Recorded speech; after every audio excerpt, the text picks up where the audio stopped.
Hey y'all, this is where DJ goes. And this is my experience flying international in the first few weeks of the global pandemic. I can't believe today's here already. Well, it did come early thanks to the coronavirus, but I have to leave. I'm already at the airport. If y'all have just joined this journey, you wouldn't know that I was in Portugal when POTUS made the announcement that Americans needed to return home. And in the early hours of the Portuguese morning, I was able to book a way overpriced ticket back to the States. But then, due to price gouging, I was dropped from my flight and the next one. So we drove to the closest airport, which was like a bad apocalypse movie, and I had to get the hell out of there. We came up with a new game plan. You can check out my Crossing Spain and Portugal in a Pandemic video to hear more about that. But I'll just say that this was probably when the EU started to reconsider those open borders policy. We did everything we could to hurry up and get back across those borders and back to Germany, where we were so graciously offered a basement from our friends Heinrich and Mary. But once the German shelves started to look like what the US was reporting, we grabbed supplies and we bunkered down for a few days. Then Trump cleared things up and then the flight prices went back down. Actually, like way down. I flew back to the States for less than $600. Now I just have to go home.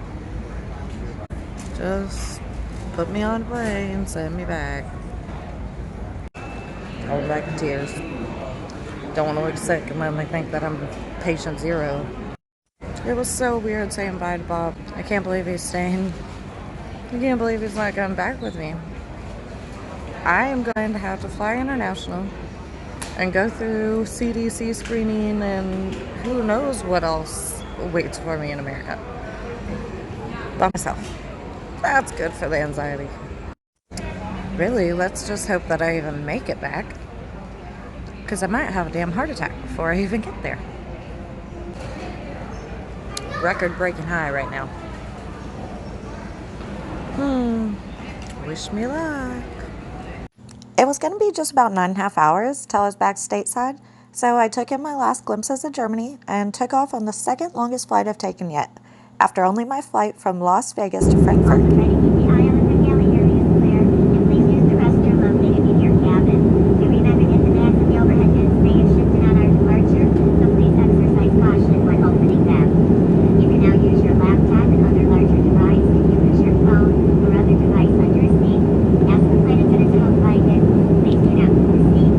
But really, y'all, that flight went by so quick.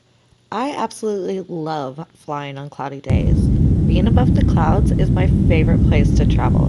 And even though I couldn't see down below for long, I still loved it. I love tracking what part of the world we're flying over at the moment. I'm one of those weirdos that loves those airplane meals. And I ate two, with no shame.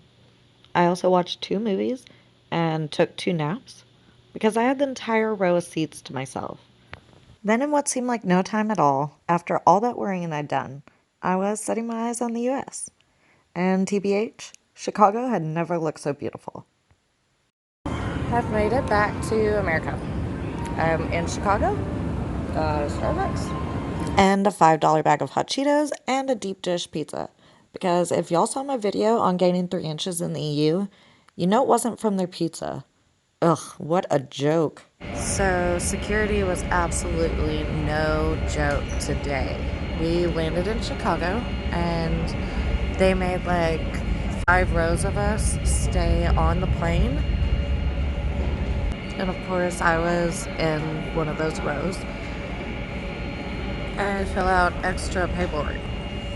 Like, not just the customs sheet, and then there was something from the CDC, but we also had an extra page that the rest of the plane didn't have. Called it homework, trying to crack jokes, but nobody was in the mood.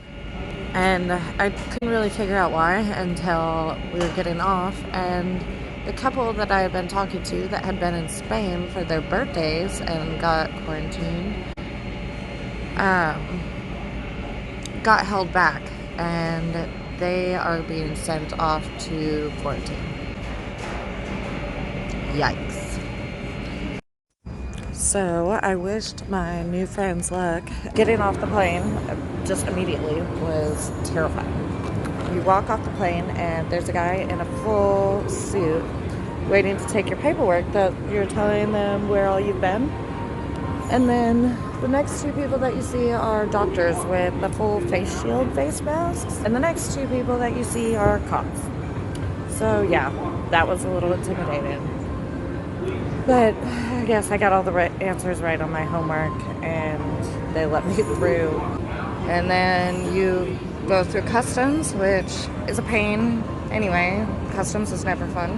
And then they bring me into a room that's like 70 CDC members who are also all in face masks, which makes you wonder why you're the only one without a face mask.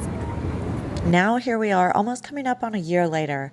Face masks, for the majority of us, are part of our attire anytime we do get to go out, and my passport just sits collecting dust.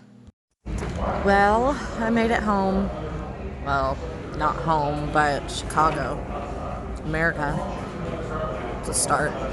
Almost home. One more flight, and then another shuttle, and then I'm at my mom's home. Still, America. Look who I found! My boys! They're both my boys! And I knew that it was going to be hard saying bye to Bob. Like, we spent every day together for over 3 months. But I didn't expect to be saying bye to him and leaving him in Europe in the middle of a world pandemic. I'm gonna miss him. Of course, he was fine and found himself on the Swedish news. Here's a clip my cousin in Stockholm sent. I got the setup here, man. I got a nice mattress, guitar. You know, I got everything you need here. Look at that. I got taco, Doritos, toilet paper, water. You know me. I'll be doing this shit until the wheels fall off. Wow, wow.